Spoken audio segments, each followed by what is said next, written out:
Alright. Hey, what's up guys? Shadow Steel here. Welcome to this season's devlog for the summer of 2024. So I'm going to be doing these devlogs basically every season, the start of every season, hopefully. So the next one will be in the fall of 2024 and the winter of 2024 and so on and so forth.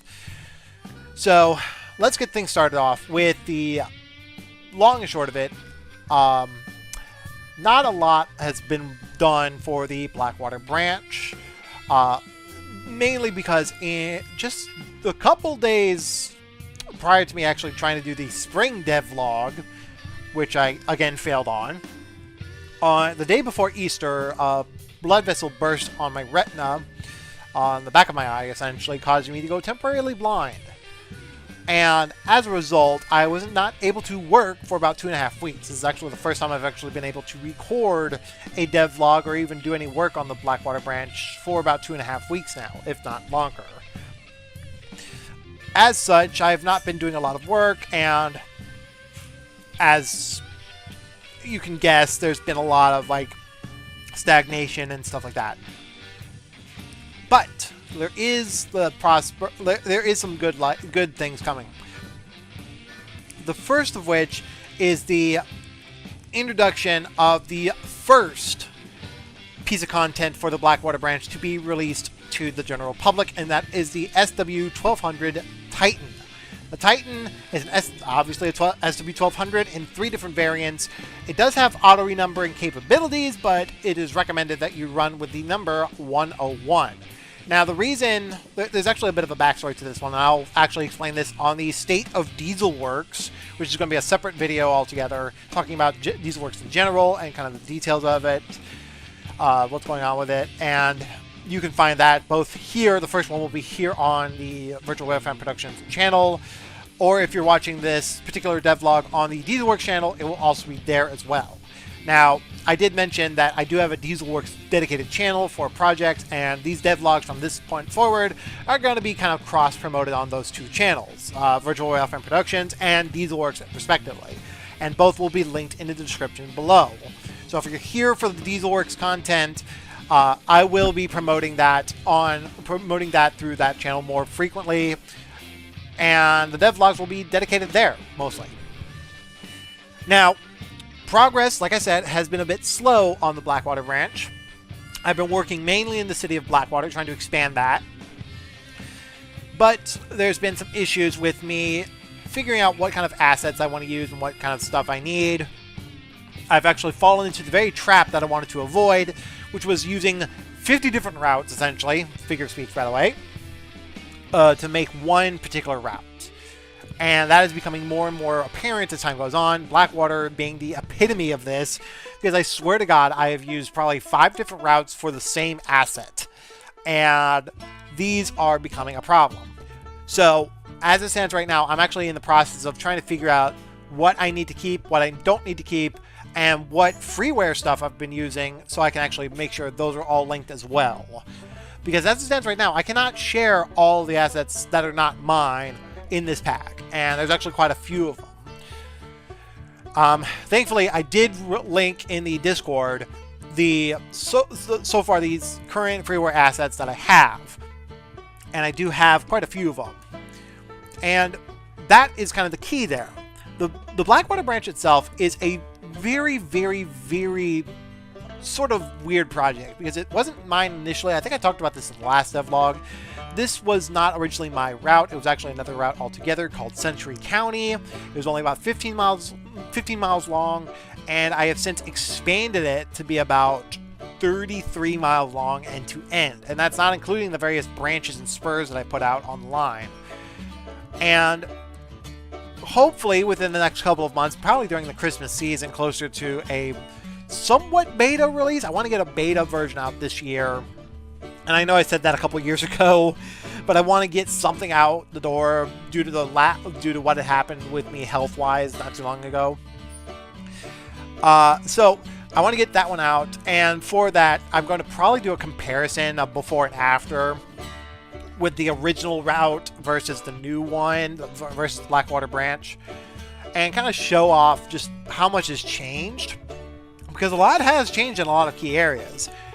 And I really do think that the amount of work that was done by the original creator, while great, he's actually said to me personally that he's actually seen how much it is changed and improved since I last took it over. And that really makes me very impressed. So I might do something to kind of show off the before and afters and give a bit more credit where credit is due. Because like I said, I was not the original creator of this route. It was just later adapted to what I wanted to do with it. And as such, it's actually going to expand as time goes on. Now, interestingly enough, I also plan to use this one particular route as a base to expand the route even further. Because one of the main things I wanted to connect to is a city on the main line up north called the city of Elvenwood. And that will be about 20 to 30 miles of additional trackage just end to end. But probably even more than that, considering I have to do a bunch of like sidings and yards and whatnot, because that's a major city, and that's going to be hell on earth essentially, because I have a ton of things I want to do out there, such as some unique construction areas and all that kind of stuff, and even in the steel industry. Honestly, there's going to be steel assets that are going to be used in time for this route. And now that I think about it, I might actually add Ohio Steel if there's unique assets in there that I can use to build a steel mill. But as it stands right now, the basics of the route are there. In fact, I just recently added a spur to a power station up to the northeast, I think, of the route, called Blackwater Power Station. And there's a huge lake out there in that area. So that's actually being built up and kind of constructed on. I'm also building distant hills in a lot of key areas to kind of give the illusion of further terrain, because that's also another problem I'm having right now, is that there's just not a lot of terrain to kind of signify, kind of keep the player pinned in, I guess you could say, for these routes. Now, the other trouble spot, I guess you could say, is the Blackwater Railroad Museum.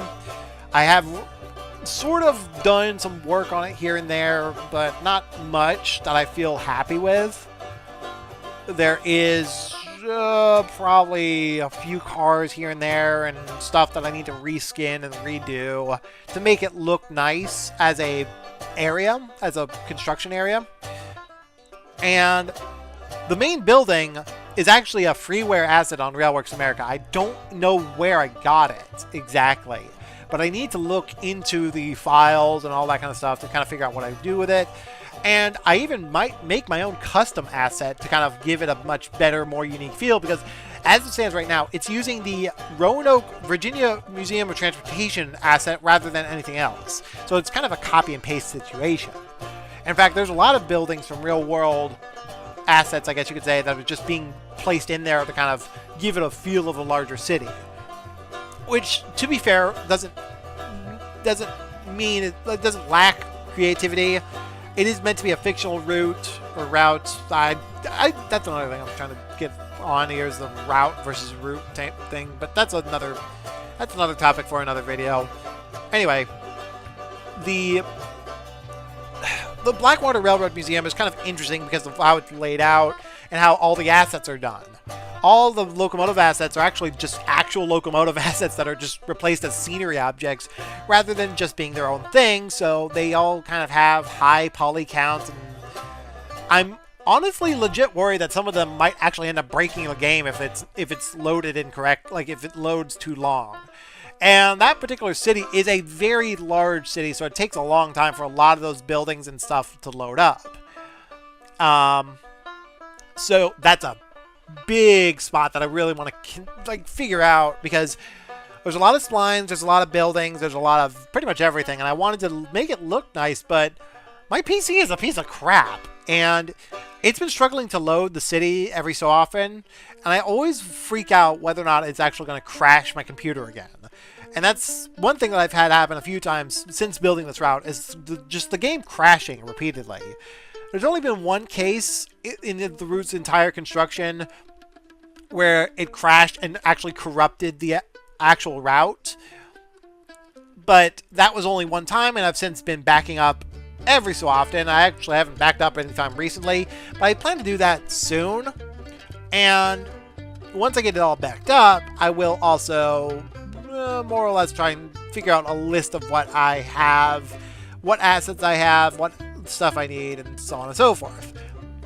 But the museum itself is kind of a key area. There is a station platform kind of thing on one track, and there's a gate kind of leading into the museum and so on and so forth from the trackage and whatnot. It's kind of an interesting little design.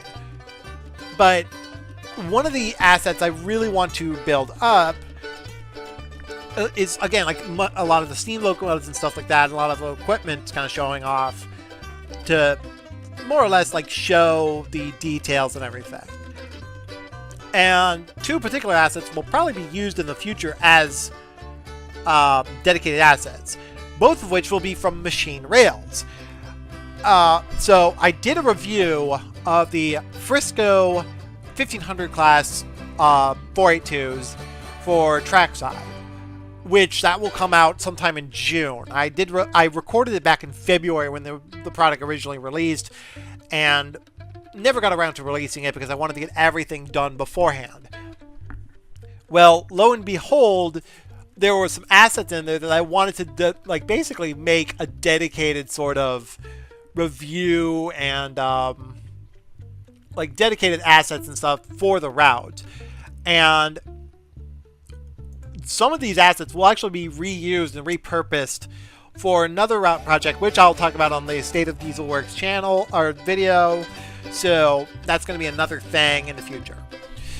But as it stands right now, the museum itself is the most troubled / complex area that I've been working on, but it shouldn't be too much longer, because I now have a general idea of what kind of assets I want to put down there and all this kind of stuff, and what I want to use and what else I kind of want to design with it, because I have an idea and I have a constant thought process behind everything. And that's the long and short of it, essentially.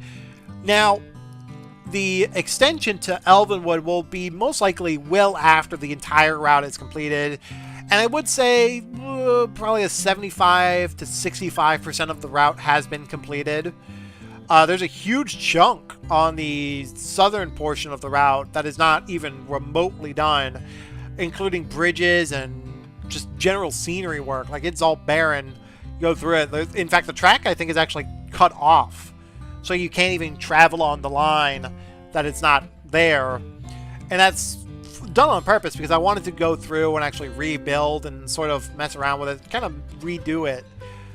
And that particular area is known as the oh god, what did I call it? Jeez. Oh, the Pacific Line. Because there's two different lines that are on the Blackwater Branch. There's the green line, which is north, the northern end, which is referred to as the Green Hill, where it's Green Hill, and the hill, Green Hill, is located, and Green Hills, a town situated on, hence the name the Green Line. And then the southern region is referred to as the Pacific Line, simply because there's the small town of Pacific, which is one of the main towns for the railroad that is featured on the route, which is the Eureka, Stovall, and Pacific, the ES&P. And these two, all this stuff needs to be built up. I was actually planning on building a custom scenery asset, a custom station for the Pacific Line. I got the base foundation for the platform done for it, and I've been on debating whether or not I just use a existing station asset as the station and use have the platform separate. And that's probably going to be the way it goes, because as it stands right now, I have no real idea of how to build the basic station complex without I've built some scenery assets for the route. These are mainly just signs and stuff like that. Nothing big. But I do want to eventually build some custom buildings for the route and scenery. And that's going to be tricky because there's a lot of those assets and a lot of those stuff that I want to repurpose for other routes. One particular station for another route I need to build from the ground up. And hopefully in the near future I can actually figure out something and figure out a project or concept for it. But as it stands right now, the route, I would say, is about 65 to 70% done. In terms of just general scenery, you can travel from end to end and I think past Green Hill, it's pretty barren. So between the city of Blackwater all the way to Green Hill, which is about 20 miles or so of trackage, it's pretty much complete. There is still some areas that are barren. The area between the Blackwell siding and Eureka has some pretty significant gaps. In fact, Eureka is also pretty barren. In fact, all three towns, Blackwater, Eureka, and Stovall, are not fully complete, but you can get from end to end on the route with some basic sceneries, and you wouldn't be too far off. In fact, the ending title card from one of my videos recently featured a clip from the Blackwater Branch, and you can actually see kind of in the background how much is missing. Because you can see the buildings in the foreground, but you can't see anything like further back, and it's kind of designed just enough where you can't really tell, oh, there's not much there at all. And Blackwater is a particular trouble spot because there's the river fairly close to the town. And I have to figure out a way to kind of build it so that the buildings go right up to the river, and the groundwork and all that kind of stuff kind of matches up with everything, and so on and so forth. It's a very annoying problem, but it's not unsolvable. It's not impossible to solve. So, with that said, I'm going to end this video here. I'm going to end this devlog here. So, I will see you guys for the, hopefully, the fall 2024 devlog. And if you have any questions, feel free to comment down below. Subscribe if you guys want more. I would also suggest checking out the Dieselworks Discord, which is linked down below. And if you're interested, feel free to check out the Virtual Railfan Productions channel, the Dieselworks channel. Subscribe to those, and take care of everyone. I know it's been a while since I've talked to you guys, but I'm hoping to get more and more transparent and kind of hopefully talk to you guys a bit more frequently. So, like and comment down below, subscribe if you guys want more, and I will see you guys next time.